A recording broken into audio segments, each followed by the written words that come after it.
Hey, what's up, everybody? Merry Christmas, Happy Holidays. What I have for you today is a little two-part series that I'm doing on blind versus blind play, and also I'm doing something else a little bit different, as you can probably tell from the video.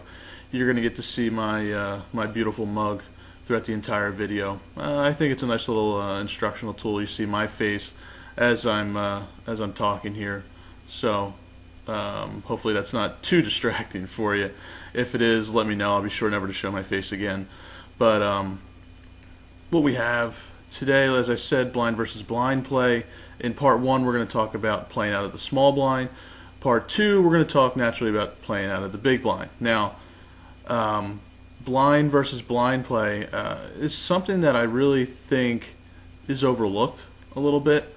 Let me jump to the next slide real quick. And I think it's extremely important.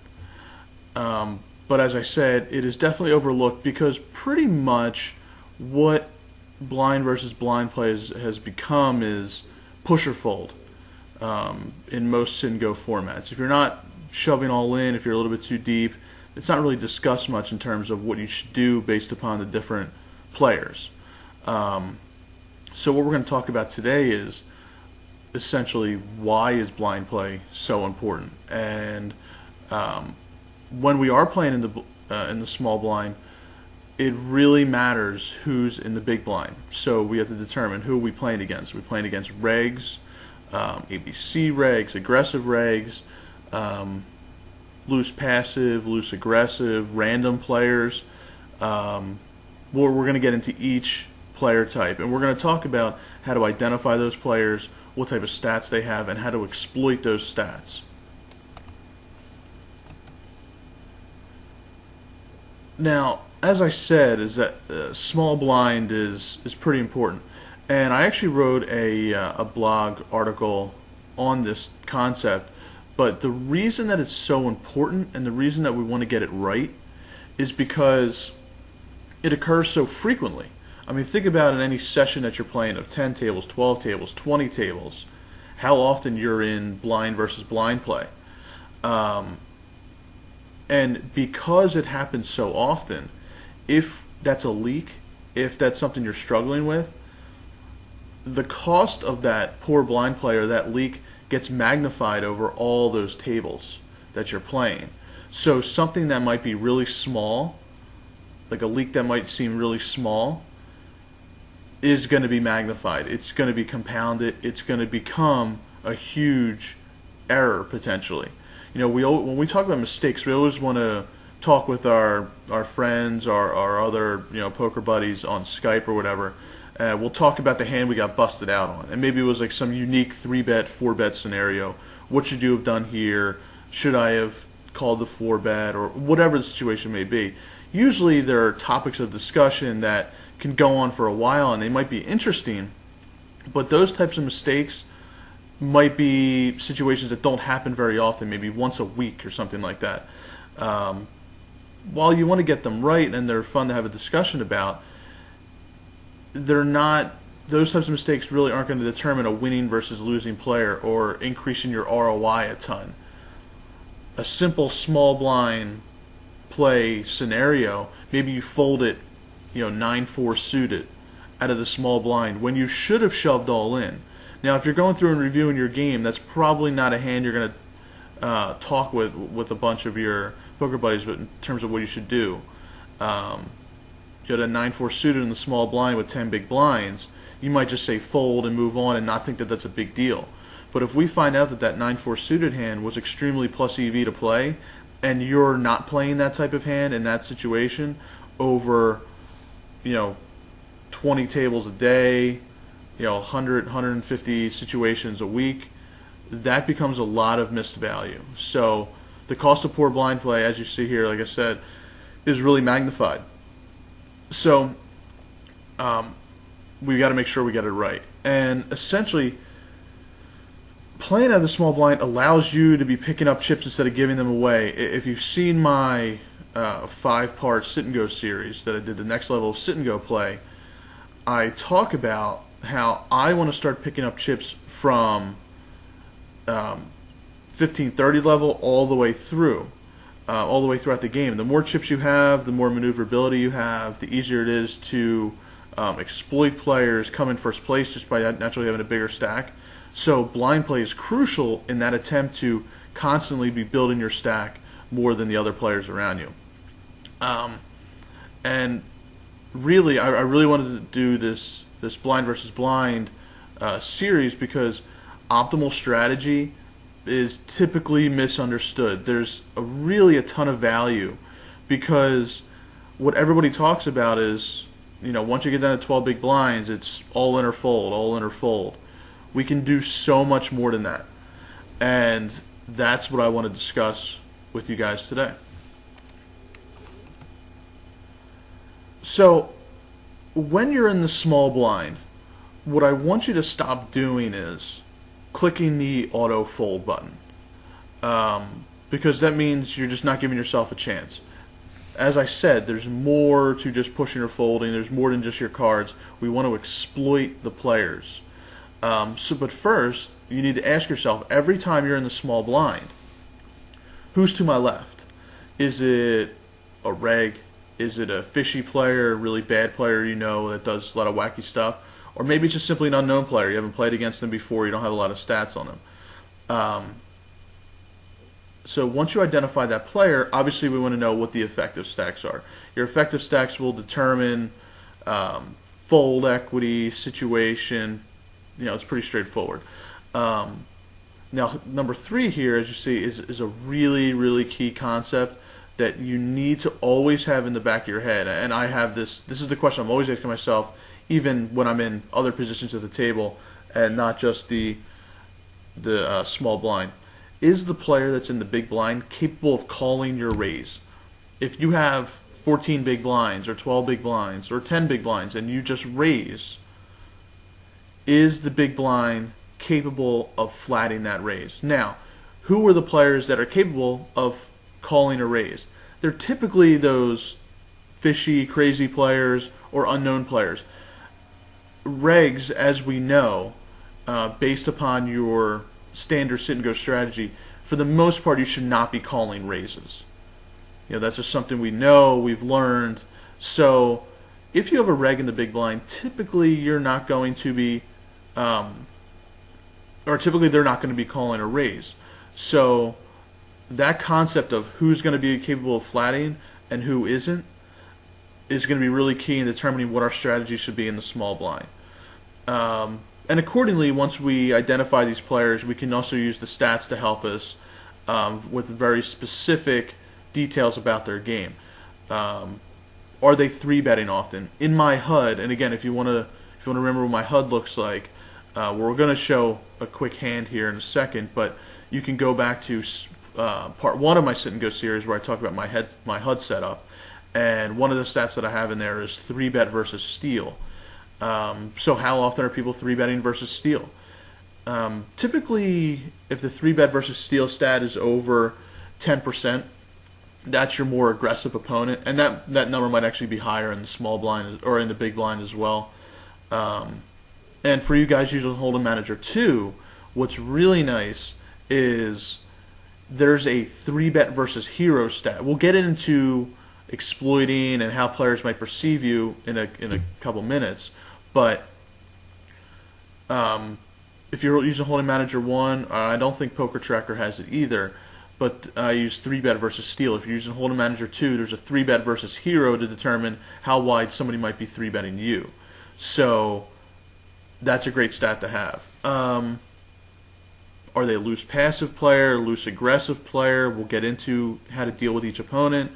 And also, where are you at in the game? This, along with effective stacks, certainly determine your strategy many times. Are you pre-bubble? Are you an 18-man game and you're not even on the final table yet? Are you right on the bubble of a 9-man, of a 45-man? Or are you in the money? And in the money stack distribution, or in the money payout, will, along with stack distribution, will also determine your strategy as well. So let's get into how to identify certain player types and the strategy we should use against them. So the first player type is somebody I call the ABC reg.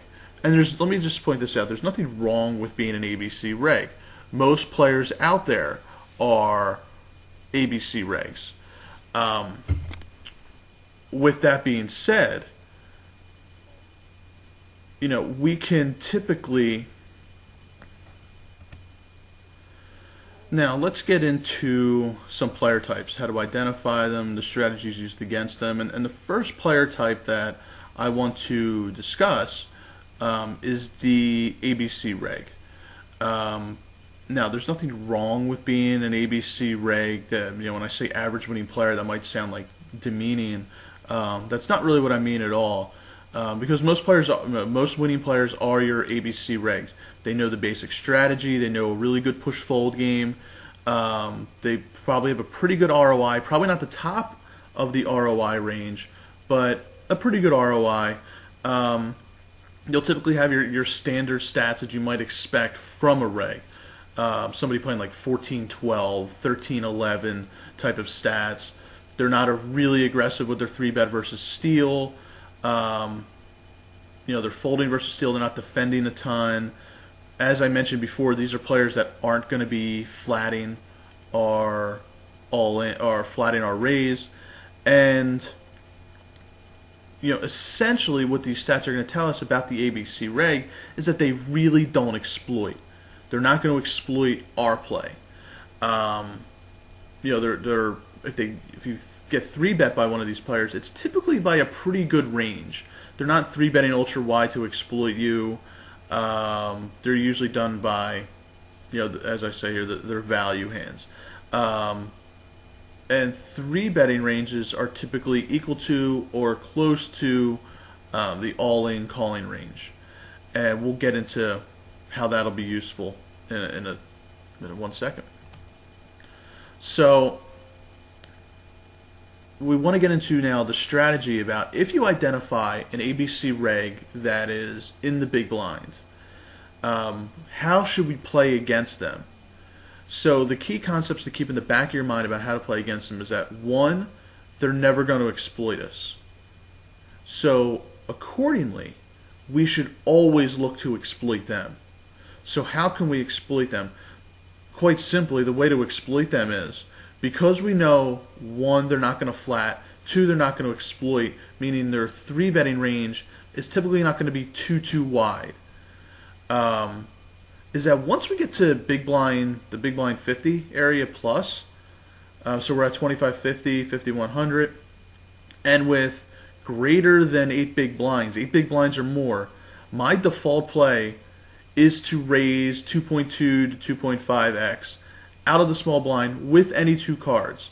Now I know at 2550 regs are capable of flatting because a raise still doesn't necessarily represent a large portion of their stack. There's still a little bit more maneuverability, but for the most part, until I realize that somebody's capable of doing something different against me, especially an ABC reg, I'm looking to steal. I need a good reason to fold.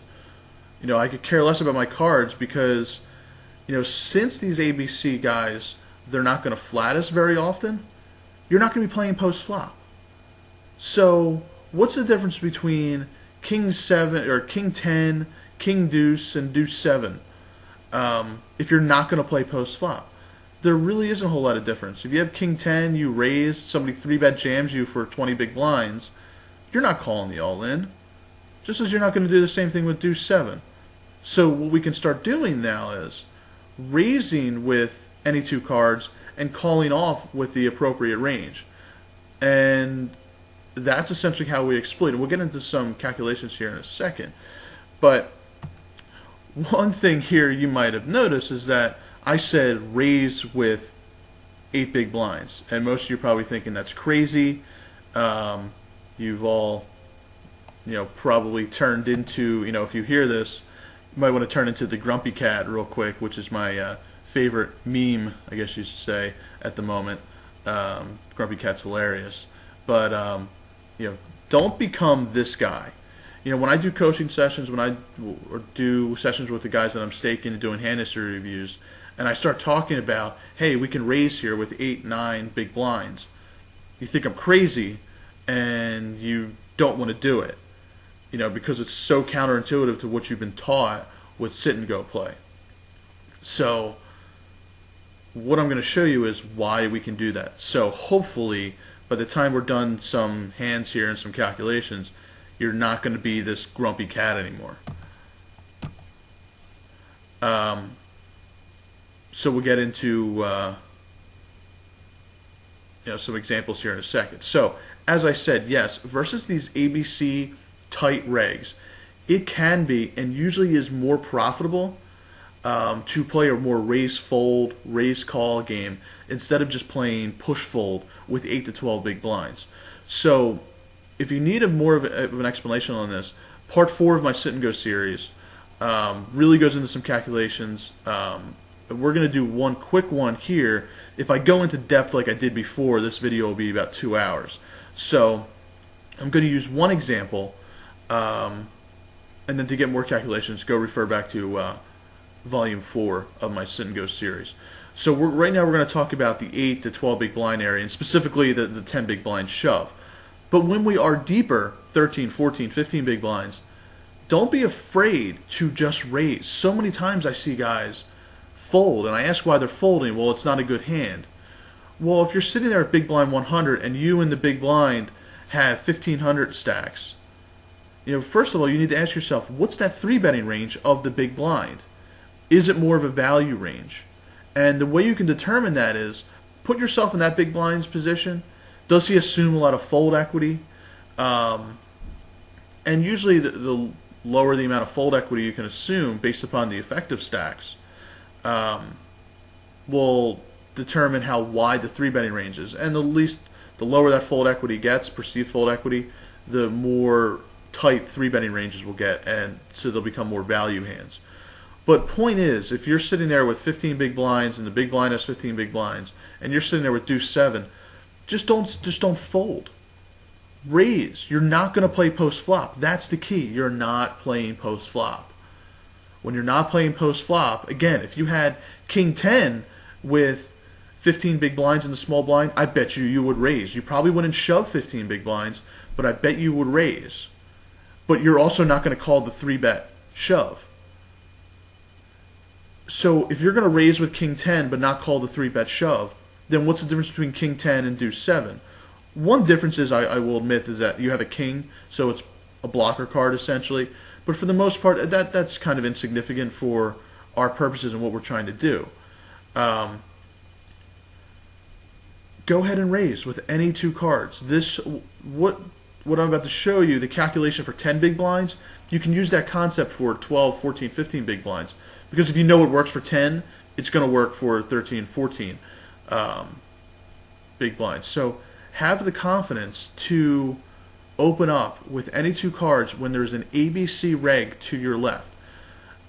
You should only stop doing that once you think that they adapt to you. One thing I will say, 95% of players will not adapt. They will not exploit. And again, go back to episode or volume 4 to show how wise someone have to 3-bet you to exploit to make these any 2 card opens not profitable in the long run. But let's jump right now to an example and let's set it up. So here's what we have is a 9-man game, and it's a 10 big blind situation. As you see here, I'm playing on merge. I'm sitting with 9-4 suited in the small blind, essentially 10 big blinds, versus this player here, Oswego Otter. I know him well. I have him on Skype. We talk pretty often, and so I know he's a reg. He's a very solid player. And as you can see here from the stats, now he's playing 22-19. That's definitely more aggressive, not your average reg. But more importantly, 1, I know he's a reg. 2, this 83 number here, if you follow my cursor, that's his fold versus steal. This 6.9 is his 3-bet versus steal. So in this situation, he's not really overly aggressive. So instead of me shoving all in, the question I want to ask is, can I just raise? Now, you're going to be faced with obviously three choices here. You could fold, you could raise, you could shove all in. So let's forget about folding. Now, there's people, let me just back up real quick. I've brought this situation up before, and there's people that said, well, just fold it. You know, he's a reg, he knows I'm a reg, he'll know you're shoving wide, so he'll call wide. That might be true. Some players will call wider than others. For our calculations, we're going to take an average calling range. Now, if he's calling ultra wide, sure, folding may be better than just shoving all in. But let's take a look at, based upon different ranges, what the optimal strategy is. So 9-4 suited, in general, is with 10 big blinds in a 9-man game. It can be an 82 card shove, and that would be a profitable shove. So what I did was I just took a screenshot of this situation in Sit and Go Wizard, and what it says is if I give Oswego Otter here about a 22.6% calling range. So if I shove all in, he's going to call with any ace, pretty much any pocket pair, down to I think it was like Queen Jack suited, King Jack off, with that type of range. Given that type of range, so as you see here, if you look right here at the differential percentage, the 0.25, the 0.25 is essentially our plus EV percentage. So we're going to win 0.25% of the prize pool every time we make this shove. So if you're reviewing your game and you see that this is a plus EV shove, you're going to go on your merry way and think this is a very good play. And based upon his calling range, we could shove about 75% of hands, and 9-4 suited's in that range, and it's a plus EV play. That's the point. Now, you might say, is this range wider, tighter than that? If it's tighter, we can start shoving 82 cards. If it's wider, then we would probably have to tighten up our shoving range. But I think that range is a pretty good average range for another reg calling it all in versus another reg in a 9-man game. So this is the plus EV shove with 10 big blinds. This is what everybody knows. You know, this is the hot topic of, you know, we need to put this in Sit and Go Wizard or whatever tool you're using to determine if it's a plus EV play. And it is plus EV. Don't get me wrong. This is a profitable play. The question is, do you want to make a profitable play or do you want to make an optimal play? And by optimal, I mean just simply make more money. Let's take a look at what I did and determine if this is the optimal play. So as you can see here from the hand history, I didn't shove all in. I raised to 350. People might think that's crazy. Why would you raise to 350, a little bit more than a min raise? Let me say one thing, guys, real quick. When I'm in the small blind, I don't min raise. I always raise like 2.2 to 2.5. I think it's way too easy for people to flat. Even regs might flat because the min raise is just so cheap for them to call out of the big blind. It's easy for one, them to flat. Two, you're giving them a little bit more room to 3-bet. So you want to be a little bit careful. If you find yourself min raising out of the small blind, I don't have the numbers to support it saying every time I min raise, this is how many times I get flat or 3-bet every time I raise to 2.2. In my opinion, I've done literally thousands of hand history reviews with players I've coached, staked, maybe not thousands, hundreds. So saying literally thousands might be an exaggeration, so not exactly literal. But you know, I'm staking over 50 guys at the moment, so I'm always doing hand history reviews. And from what I've seen,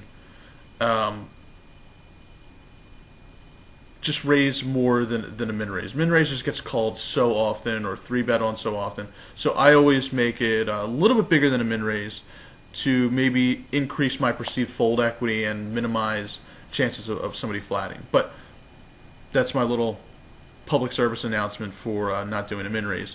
But in this situation, as I said, I'm just raising. Now we have to figure out, is this play better than shoving? And Now, in this hand, we actually did get him to fold, so we don't see that at the moment, but he folds, and which is exactly what we want. I mean, essentially what I did is, if we just take a look at this on the surface, to win this pot, this 225 chip pot, standard procedure tells us we need to shove all in. We need to risk our 1,500 stack to win 225 chips, because you're not allowed to do anything other than push or fold with 10 big blinds. You're not allowed to do it. You do it, you know, you'll get burned at the stake. What I've done is I've risked 350 chips total to, or I should say, 300 more chips total to win the same pot. So, isn't that what we would rather do? Risk less to win the same amount? That's one of the other key points of this strategy as well, with just raising versus shoving from the small blind in this type of scenario, reg versus reg, pretty tight reg in terms of 3-betting stats. In the long run, I want to know, is this raise profitable, or am I just simply insane and this is stupid? So we can use this Card Runner's EV tool, and I already plugged it in, took a screenshot to save us some time here. So what I did is I made a replica of the scenario. 9-man game. I think it was a $22 buy-in. We'll get into that in a second. But as you can see here, if you follow my cursor, what I set up was my stack, and we're going to raise to 350, and with 9-4 suited. The big blind, I gave pretty much the same 3-betting range. Remember I said before, what's the difference between 3-betting ranges and all-in calling ranges? When I'm raising with 10 big blinds, he's got roughly 10 big blinds, and I raise, again, standard procedure tells us that he has to assume very minimal fold equity, because typically I shouldn't be raising with 10 big blinds, because if I'm raising with 10 big blinds and he shoves, I should be calling, or most people think that I'm going to be calling with most of the range that I raised with 10 big blinds. So the perceived fold equity is minimal. So given that, what I did was I said, you know what, I think in this situation his 3-betting range is going to equal his all-in calling range, because I don't think he perceives any fold equity in this situation. And that's not a difficult thing to assume. But we're going to take that assumption right now, that so it was any pocket pair, you don't see the whole thing, but it was any ace, king jack off, queen jack suited. I think that was pretty much the calling range. So that's what we made the 3-betting range as well. And whenever he doesn't pick up those hands, he's going to fold. So this Card Runner's EV program is essentially a decision tree it creates. We can find out the plus or minus EV of a certain play given the decisions of our opponents. So we raised to 350 with 9-4 suited. The big blind is going to raise with the same range he's going to call the all-in with, or 3-bet shove. Otherwise, he's going to fold, and accordingly, we're going to fold. We're never raise calling with 9-4 suited. So the question is it more profitable to actually raise fold with 10 big blinds? So after we ran the simulation, we want to look at this number here, and I popped it out a little bit here. Raise folding has a plus EV of 0.66%. If you remember, shoving was 0.25%. Okay, this is a calculation that should hopefully open your eyes a little bit to some other ways to play. Now, I want to step back real quick and say, well, what if his 3-betting range is wider? Again, I'm going to refer you back to volume 4 of the Sit and Go series I did, because if we get into all these calculations again, one, it's going to be a little bit redundant, because I talked about it before, and two, it would make this video really long, and I want to get through some other strategies. So the questions you may be asking yourself is, one, what if he starts exploiting this? What if his 3-betting range is wider than his all-in calling range? Well, then the question is, how wide does it have to be to make this number here equal to or less than the shoving range?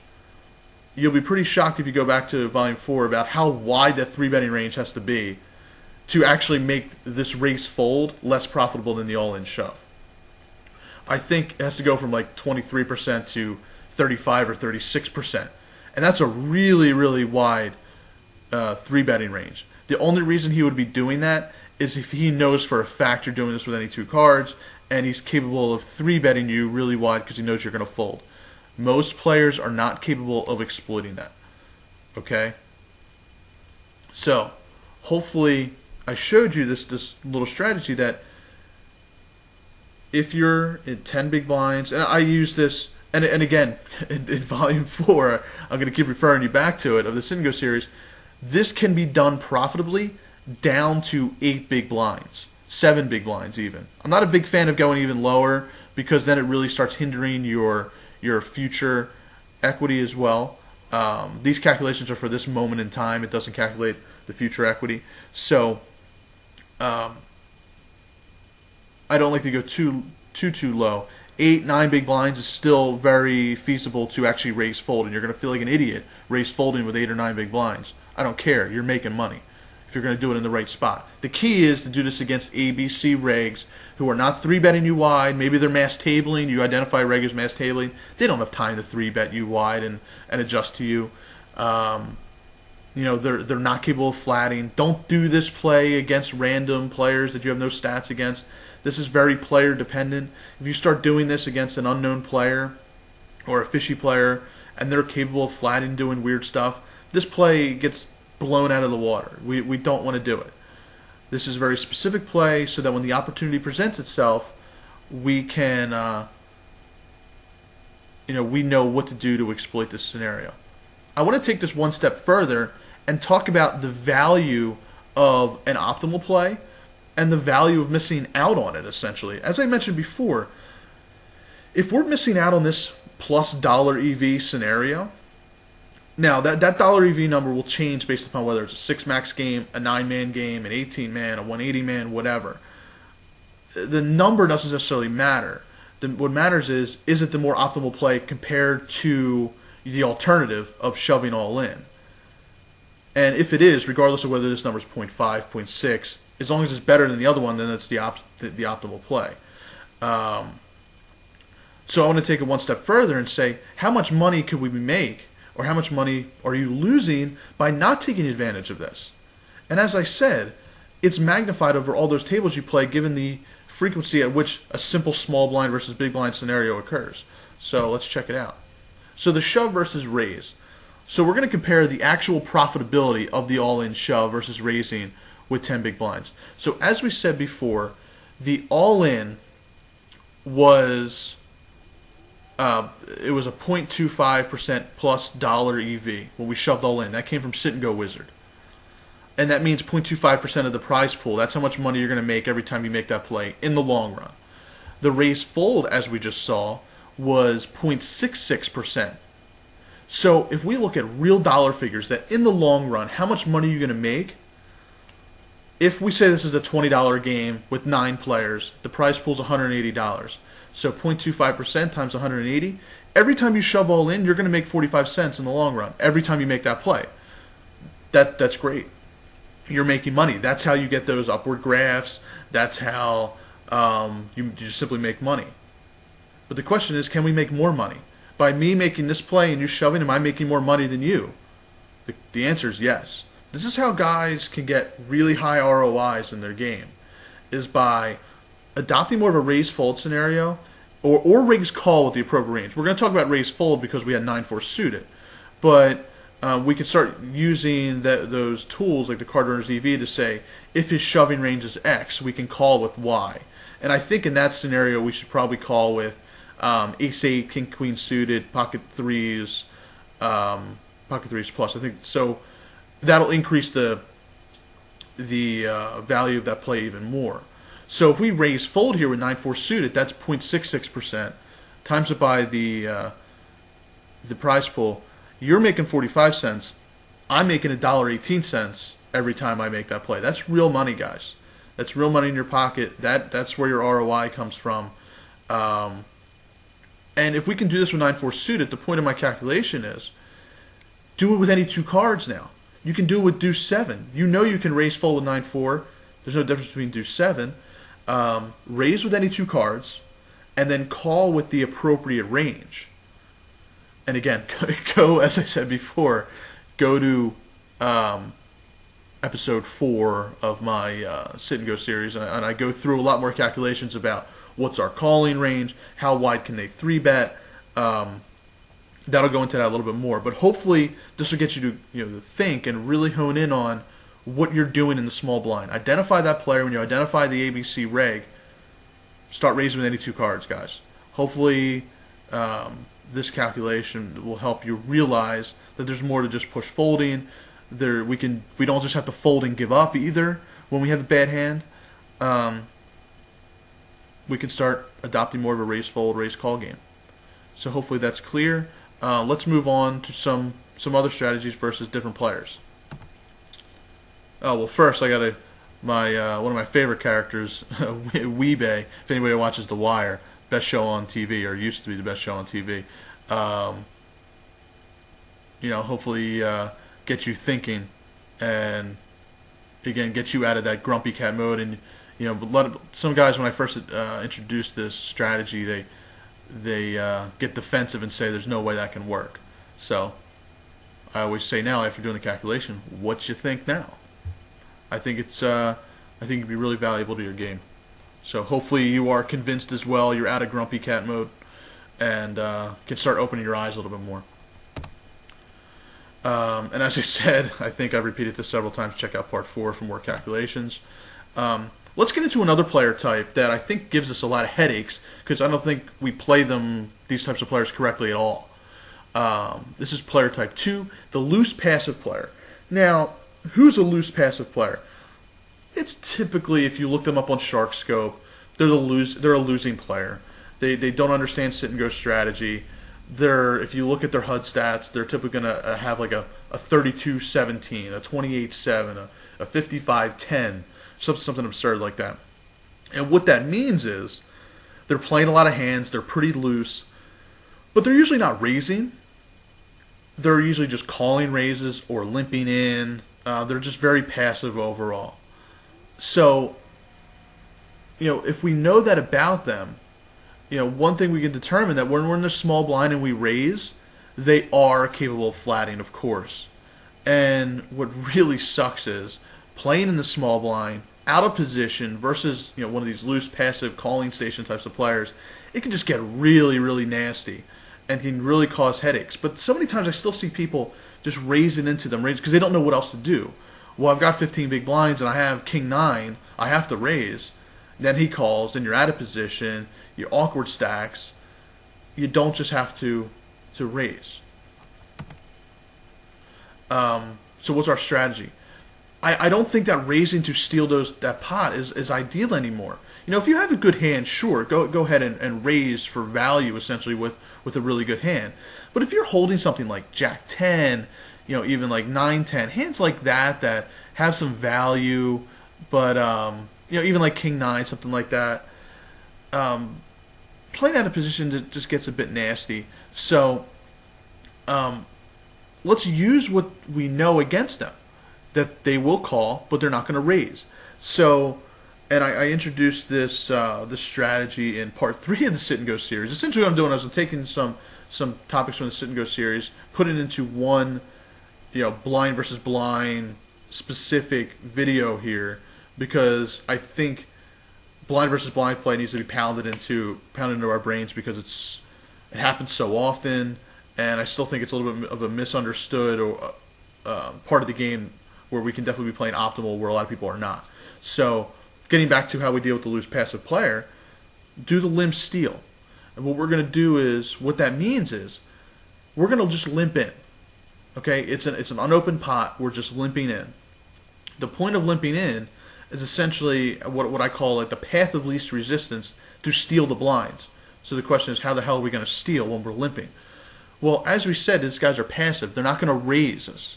So if we limp, most of the time they're going to be checking, and that's great for us. Then what we can do is we can fire out pretty much a half pot size bet, 50%, half pot on any flop.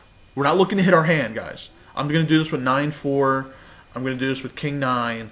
I mean, the better hand that you have, that's nice that you could potentially hit something big as well, or get some value. But for the most part, I'm not looking to hit my hand. The point is, the guy in the big blind is going to miss the flop 2/3 of the time. So we want to bet half pot on every single time. Don't limp to hit your hand. Go ahead, bet half pot. I usually bet a little bit different than half pot so it doesn't look lazy. So if the pot's 200, for example, I might raise like 104 just to make it look like I thought about my bet. But that's the limp steal, the path of least resistance to steal that pot. So instead of raising, potentially playing out of position, an inflated pot, and with average stack sizes, which can be kind of awkward, do this limp steal. Now, one thing we're not going to get into today, but again, I'll refer you back to the sit and go series I did for the 4 specifics is, well, what if he calls your flop bet? Oh no, sometimes that's where guys get lost. This will introduce some more post-flop play. It's okay. There's some great cash game videos here on Blue Fire. Watch them on post-flop play, when to double barrel, when to give up. I did on part 5 of my sit and go series. I talked a little bit about post-flop play, when is a good time to double barrel. And so you need to be able to know when to double barrel, when not to in these situations. So watch some cash game videos, watch part 5 of the series. I also introduced the limp steal in part 3 where I go into some specific hands, I believe. We're not going to go into a ton of hands here because I would just keep showing you that I limp in, I raise, and then they fold, and all's right with the world. Again, I just want you to open your eyes and understand that. Look at the player, identify the player. If it's an ABC reg, we can raise. We don't really want to limp against them because they're probably going to raise over top of our weak play of limping. These guys, the loose passive ones, we can exploit them by limping and not necessarily stealing. And then, as I said, for some hand history examples of that, check out part 3. Now, another type of opponent. We did an ABC reg, your tighter opponents. We did the loose passive player. Let's get to some aggressive opponents. In general, aggressive opponents are the tougher ones to play against in the blind. Now, for a second, I'm going to lump randoms and regs into this discussion, but we're going to separate each in a second. Aggressive opponents, by nature, they're going to potentially call all-ins wider. They're going to 3-bet wider. Random players, the loose, fishy players, the losing players, even though they're aggressive, they are still capable of flatting. They're capable of spazzing out. They come in all shapes and sizes. They're going to do a lot of wacky stuff. So they can, we'll talk about how to deal with them in a couple minutes. Then you got regs. They're, as I mentioned before, their 3-bet versus steal will probably be greater than 10%. So they are looking to potentially exploit.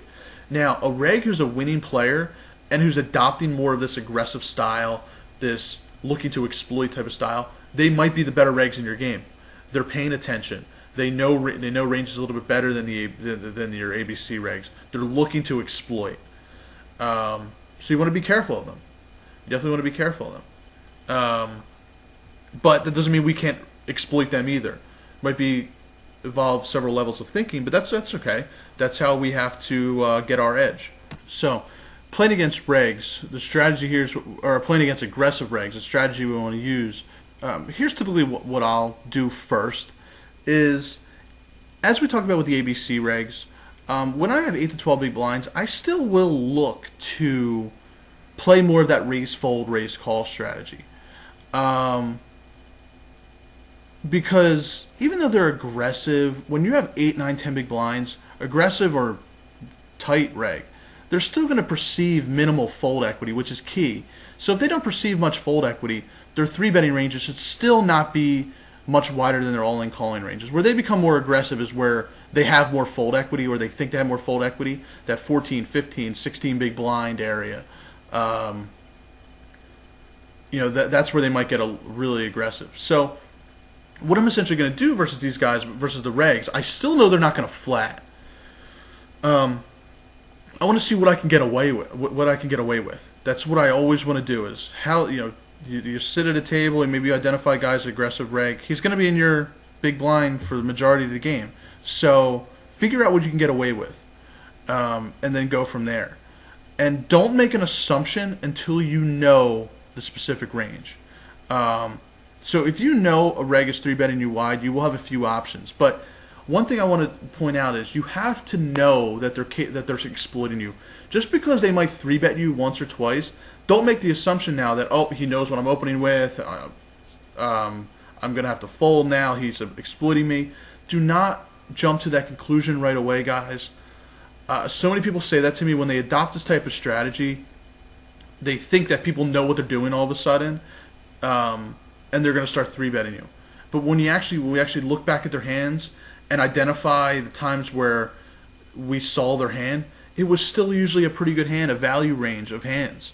It wasn't, Jack Deuce out of nowhere. You will find those guys that are capable of 3-betting and exploiting you. But the point is, you want to know first. That's the key. So, but if you do know, let's just say you identified a guy who is capable of 3-betting you wide. What can we do against them? Essentially, you can do a couple things. If you have less than 12 big blinds, and you think that every time you raise, they're going to 3-bet with a really wide range that will exploit those opens, then what we want to do is go back to unexploitable.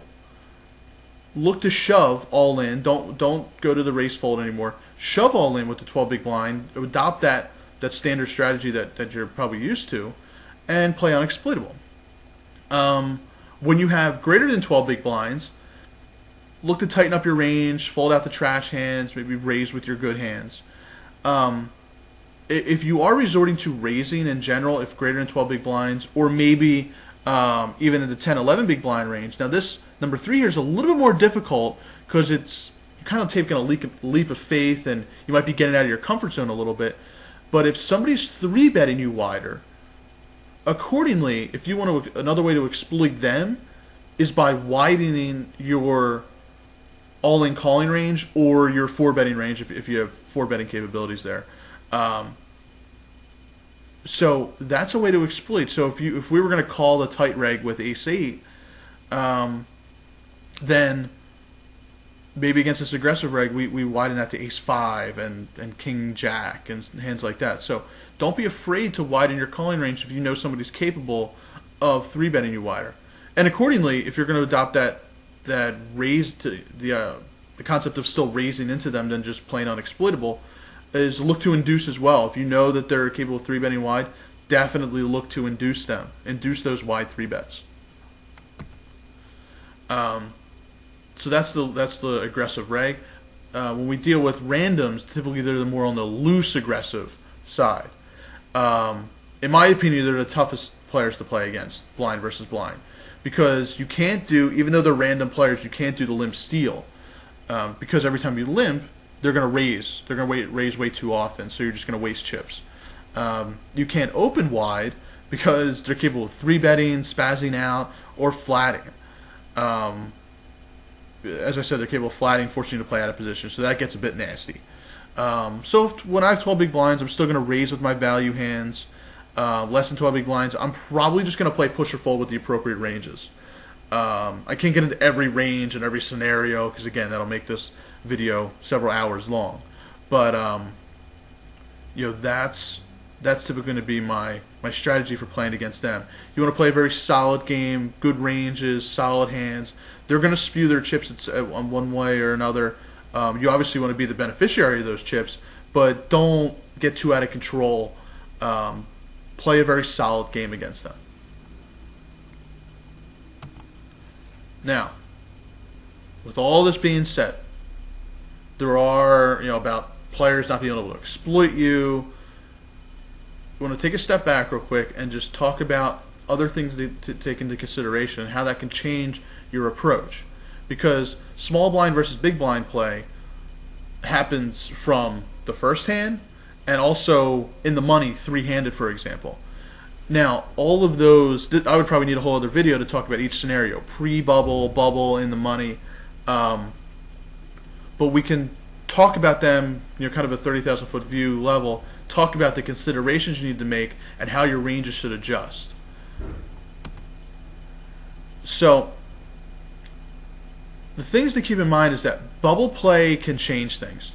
Um, and by change things, I mean for players that understand ICM, especially ABC regs, the guys who we said aren't going to exploit us, this might be a situation where you actually get exploited, and that's on the bubble, especially like a 9-man bubble, a 6-max bubble, an 18-man bubble, any situation where the bubble obviously means a lot.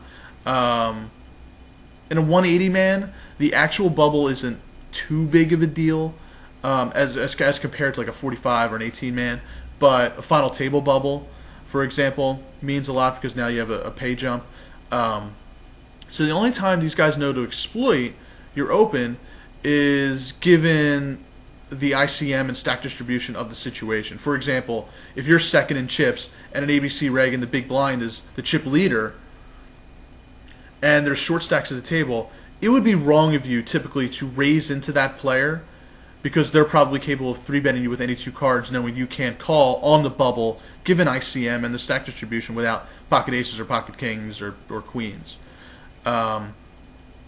So be careful on the bubble, and in situations where, given the stack distribution, you can get exploited, where you know you just simply can't raise call because it would be an ICM disaster.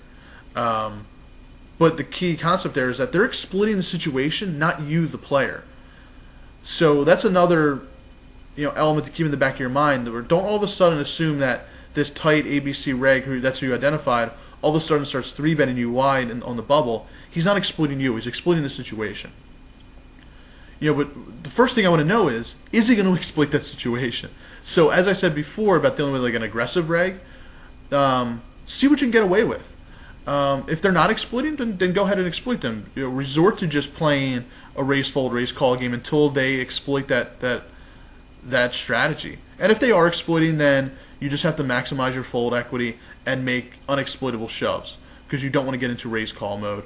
Or just raise folding with a lot of your range because then you'll just be leaking chips. And that same concept goes for other exploitable scenarios, such as in the money, final table bubble, weird stack distributions. For example, in the money, you're in a 9-man, 3-handed, there's a chip leader, you're second in chips, and then there's a really, really short stack. Well, that one big blind stack, for example, is going to get knocked out soon. So if you're second in chips, don't look to be raising into the chip leader too often because he can exploit you by shoving any 2 cards.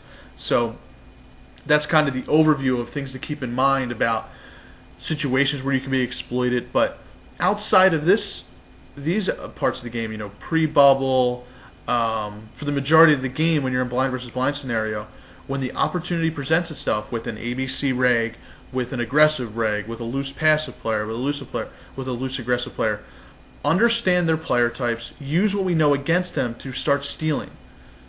Okay? Because what I want you to do is, my conclusion, I've come to a lot of conclusions here. The key points that I want you to understand is identify the player in the blind and always look to exploit, because what I'm always thinking is there's a way to steal those chips. There's a way to get this pot. What's the best way to get this pot?